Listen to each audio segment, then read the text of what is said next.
Hello అండి, welcome to mothers kitchen. ఈరోజు మనం టమాటా నిలవ పచ్చడి ఎలా తయారు చేసుకోవాలో తెలుసుకుందాం. ఈ టమాటా నిలవ పచ్చడి రకరకాలుగా చేస్తారు, కానీ మనం ఇప్పుడు టమాటా ముక్క పచ్చడి గురించి తెలుసుకుందాం. ఇప్పుడు మనం 1 కిలో టమాటో పచ్చడికి కావాల్సిన ఇంగ్రీడియంట్స్ ఏంటో తెలుసుకుందాం.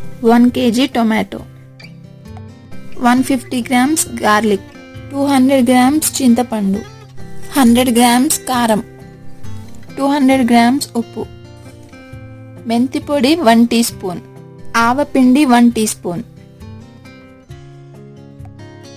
శుభ్రంగా కడిగి ఆరబెట్టిన టమాటోలను ఇలా 4 ముక్కలుగా కోసుకోండి.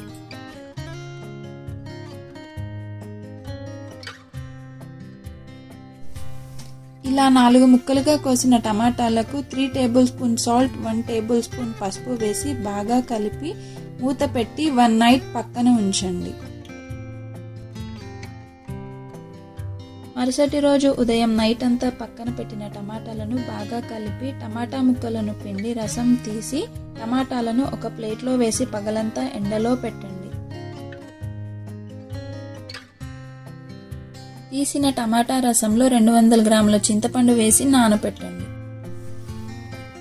నానబెట్టిన చింతపండు రసంలో 200 grams ఉప్పు, 150 grams వెల్లుల్లి, 1 టేబుల్ స్పూన్ ఆవపిండి, 2 టేబుల్ స్పూన్ మెంతిపిండి, 100 grams కారం, ఎండబెట్టిన టొమాటో ముక్కలను సగం వేసి గ్రైండ్ చేయండి.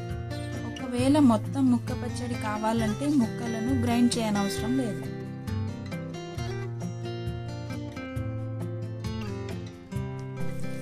ఇలా గ్రైండ్ చేసిన పచ్చడిలో మిగిలిన సగం టమాటా ముక్కలను వేసి కలపండి.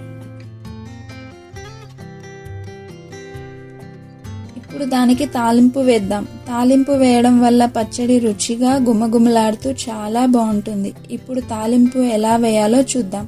ముందుగా పాన్ పెట్టి 1 కిలో టమాటా పచ్చడికి 1/2 లీటర్ పల్లి ఆయిల్ వేయండి.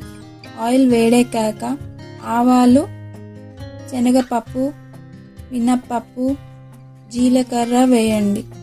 పప్పులు గోల్డ్ కలర్ వచ్చాక ఎండుమిర్చి, కరివేపాకు, కొద్దిగా మెంతిపిండి, ఇంగువ, దంచిన వెల్లుల్లి, పసుపు వేసి స్టవ్ ఆఫ్ చేయండి. తాలింపులో మెంతిపిండి, ఇంగువ వేయడం వల్ల మంచి సువాసన వస్తుంది. ఇంగువ ఆరోగ్యానికి కూడా చాలా మంచిది.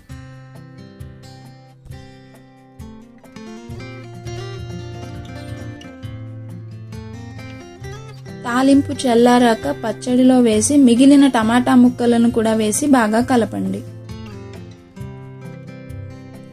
అంతే, గుమగుమలాడే టమాటో పచ్చడి రెడీ. ఈ పచ్చడి 6 నెలల వరకు నిలువ ఉంటుంది. వేడివేడి అన్నంలో నెయ్యి, పచ్చడి వేసుకుని తింటే ఎంతో రుచిగా ఉంటుంది. ఈ వీడియో మీకు గనక నచ్చినట్లయితే లైక్ చేయండి, షేర్ చేయండి, సబ్స్క్రైబ్ చేయండి. Thank you.